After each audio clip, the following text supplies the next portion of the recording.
नमस्कार. आकाशवाणी छत्रपती संभाजीनगर केंद्राच्या बातमीपत्रात मी वैभवी जोशी आपलं स्वागत करते. विधान परिषदेच्या अध्यक्षपदासाठी उद्या निवडणूक होणार असून महायुतीनं प्राध्यापक राम शिंदे यांना उमेदवारी दिली आहे. ते आज उमेदवारी अर्ज दाखल करणार आहेत. माजी मुख्यमंत्री उद्धव ठाकरे यांनी काल नागपुरात विधान भवनात मुख्यमंत्री देवेंद्र फडणवीस यांची भेट घेतली आणि महायुतीच्या विजयाबद्दल अभिनंदन केलं. सत्ताधारी आणि विरोधकांमध्ये संवादाची या राज्याला दीर्घ परंपरा आहे. त्यांच्या नेतृत्वाखाली राज्याची आणखी प्रगती होईल अशा शुभेच्छा दिल्याचं उद्धव ठाकरे यांनी या भेटीनंतर वार्ताहरांना सांगितलं. त्यानंतर ठाकरे यांनी विधानसभा अध्यक्ष राहुल नार्वेकर यांची भेट घेतली आणि अध्यक्षपदी निवड झाल्याबद्दल शुभेच्छा दिल्या. 10व्या क्रमांकाची अर्थव्यवस्था ते आज 5व्या स्थानापर्यंतचा भारताचा प्रवास जागतिक आणि देशांतर्गत आव्हानांच्या टप्प्यात अविश्वसनीयपणे वेगवान वाढीचा आहे, असं मत नीती आयोगाचे उपाध्यक्ष सुमन के बेरी यांनी व्यक्त केलं आहे. ते काल मुंबईत पत्रकार परिषदेत बोलत होते. नीती आयोग, कॅलिफोर्निया विद्यापीठ, बर्कले आणि Indira Gandhi institute of development research यांच्या संयुक्त विद्यमानं 2 दिवसीय भारताच्या बहुविध संक्रमणांवर आंतरराष्ट्रीय कार्यशाळेच्या अनुषंगानं ते बोलत होते. सर्वात उत्तम अर्थव्यवस्था आपल्याला व्हायची असेल तर गुंतवणूक वाढली पाहिजे, या संदर्भात या कार्यशाळेत चर्चा झाल्याचं त्यांनी सांगितलं.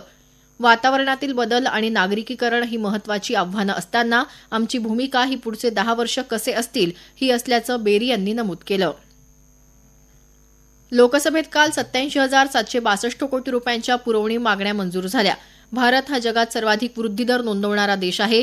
गेले 3 वर्ष देशाचा वृद्धिदर सरासरी 8.3% होता, असं केंद्रीय अर्थमंत्री निर्मला सीतारामन यांनी या संदर्भातल्या चर्चेला उत्तर देताना सांगितलं.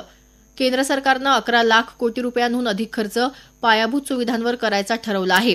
त्यामुळे येत्या काही वर्षात अर्थव्यवस्था आणखी मजबूत होईल, असं त्या म्हणाल्या.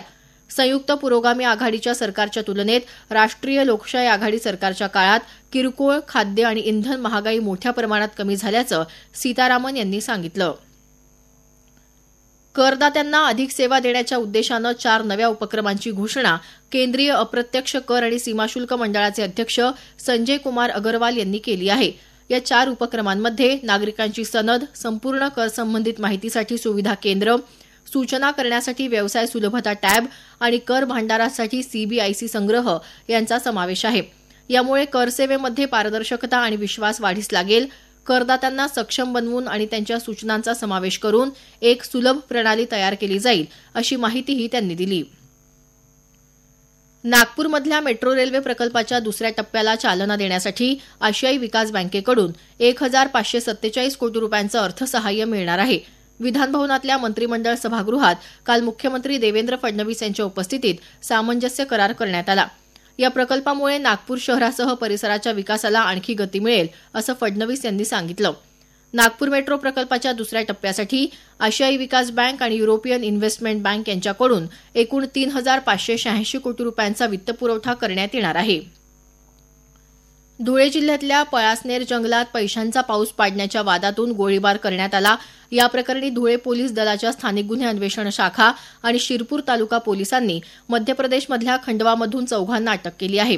जादूटोणा कायदा कलमान्वये तक्रारदारासह 2घांविरुद्ध गुन्हा दाखल करण्यात आला आहे. सिंधुदुर्ग जिल्ह्यातल्या कुडाळ तालुक्यात येत्या 21 ते 27 डिसेंबर दरम्यान बंधारे मोहीम आयोजित करण्यात आली आहे. प्रत्येक ग्रामपंचायत क्षेत्रात बंधारे बांधण्यासाठी अंगणवाड्या, युवक, क्रीडा मंडळ, बचत गट, स्वयंसेवी संस्था, विविध कर्मचारी संघटना आणि ग्रामस्थांना सहभागी करून घेतलं जाणार आहे. गेली 6 वर्ष कुडाळ पंचायत समिती कोणत्याही शासकीय निधीशिवाय केवळ लोकसहभागातून बंधारे मोहीम राबवत आहे.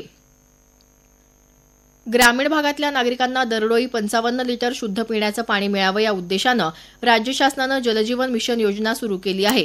या अंतर्गत सातारा जिल्ह्यात 1,100 कामं मंजूर असून ही कामं पुढच्या वर्षाच्या मार्च महिन्यापर्यंत पूर्ण करावीत, असे निर्देश जिल्हाधिकारी जितेंद्र डुडी यांनी दिले आहेत.